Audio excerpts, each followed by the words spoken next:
It wasn't a truck, it was a monster. A hulking, groaning steel serpent stretching over a kilometer long across the dry heart of the Australian Outback. It looked less like a vehicle and more like a moving freight train ripped from its tracks. This wasn't CGI, this wasn't some movie stunt. This was real, built by real people, driven by one man. And it still holds the record for the longest road train ever hauled by a single truck. A mind-bending 1.2 kilometers of diesel-burning madness. A machine so massive, so outrageous that it changed what people thought was possible. Now, if there's one place on Earth crazy enough to attempt this, it's Australia. The Outback isn't just remote, it's untouchable. Towns sit hundreds of kilometers apart, roads vanish into nothingness, and the climate doesn't forgive anything or anyone.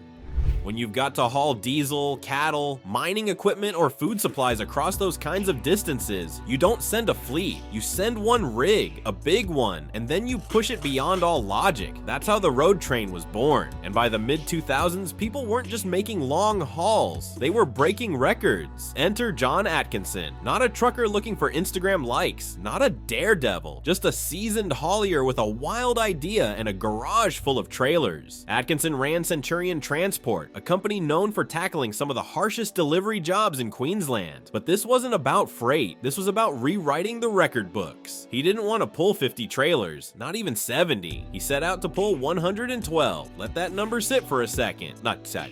112 full-size trailers linked in a single line behind one truck. The end of the convoy was so far back it disappeared into a heat haze before the driver even hit the throttle. And that driver? John himself. No one else was going to attempt this. He knew the risk. A jackknife at that scale wouldn't be an accident. It'd be a catastrophe. One slight misalignment and the entire chain could twist on itself like a steel whip, snapping axles and ripping apart connections. This was more than just horsepower. It was physics, trust, balance, and nerves of steel. You don't casually haul a 1.2 kilometer rig for fun. You have to earn the right. The truck chosen to pull the beast was a Mack Titan, but this wasn't a stock hauler. It had been modified for high torque output, fitted with a turbocharged 600 horsepower diesel V8.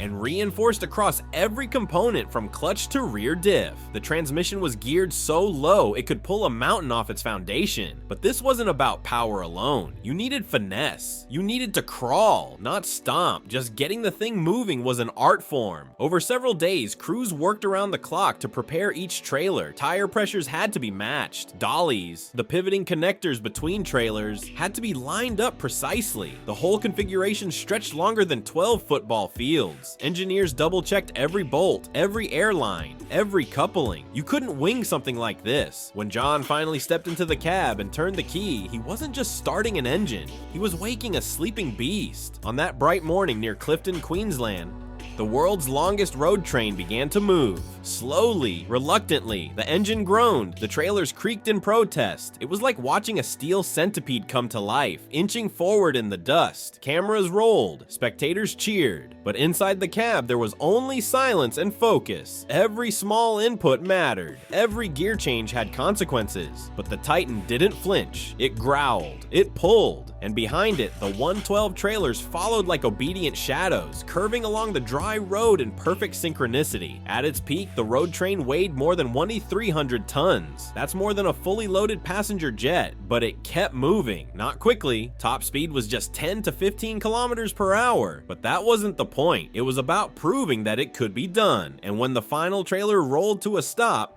the Guinness World Records team stamped it into history. The record stood: one truck, one driver, one mad, impossible haul. People called it a stunt, others said it was wasteful, but for truckers and engineers across the world, it was something else. Proof. Proof that with the right setup, you could haul more with less.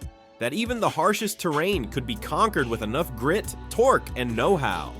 The lessons from that haul weren't just for headlines. They filtered into mining operations, long-haul logistics, and extreme distance transport design. And the man who did it, he didn't build a legacy with words. He built it with trailers. And that legacy didn't end when the camera crews left. Because while most road trains top out at 3 or 4 trailers, the spirit of John Atkinson's monster lives on in every long-haul run that dares to push just a little further.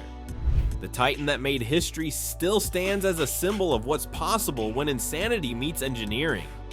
The Titan didn't get a trophy, it didn't get a parade. After the dust settled, the cables coiled, and the trailers decoupled, it went back to doing what it was made for. Hauling real freight in real heat on real roads. That's what separates a stunt from a statement. This wasn't built for likes, it was built for work. And the truth is, nobody else has come close since. Because it's not just about stacking trailers, it's about managing physics at scale. Air brakes, weight distribution, frame tensions, it all has to play in harmony or it collapses in chaos. And in the world of road trains, collapse isn't theoretical, it's lethal. That's why every time someone tries to beat the record, they run into the same wall: logistics. You can't fake your way to 1.2 kilometers. Not in that climate, not with that weight, not without a team that eats, sleeps, and breathes trucking. Everything, and I mean everything, has to be perfect. From tire heat to coupling flex to fuel pressure. You miss one variable, and that rig turns from legend to wreckage. But that's also what makes this record so iconic. It was born in Australia, where hauling 3 trailers is just Tuesday, where truckers don't blink at 150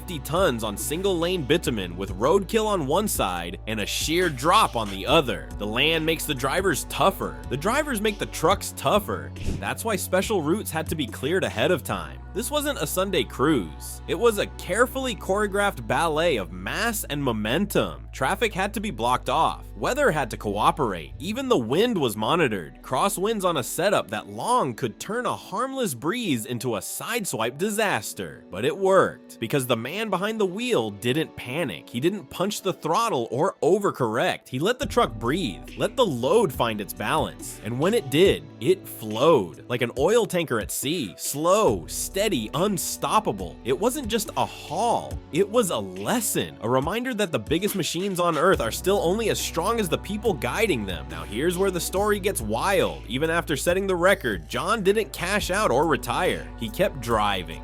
To this day, the 1.2 kilometer road train remains unbeaten, and not just because it was big, because it was smart, efficient, balanced, a true marvel of engineering and courage. And the truck, still out there, still capable, still a reminder that the Outback doesn't bend to anyone, but sometimes, just sometimes, the right driver with the right rig can bend it back. There's something poetic about that. In a world obsessed with digital this and electric that, we forget the raw, diesel-burning roots that built modern civilization. We forget that long before same-day delivery, there were blokes crossing continents with a paper map, a jug of water, and a machine louder than thunder. The road train is a relic of that era, but not a dusty one, not yet. Because in places like the Outback, it's still the best way to move the unmovable. And maybe that's the most impressive part of all. This wasn't a one-time freak build. It wasn't a museum piece. It was, and still is, a working-class hero. A machine forged in dirt, sweat, and steel. It didn't ask for respect, it earned it, one trailer at a time.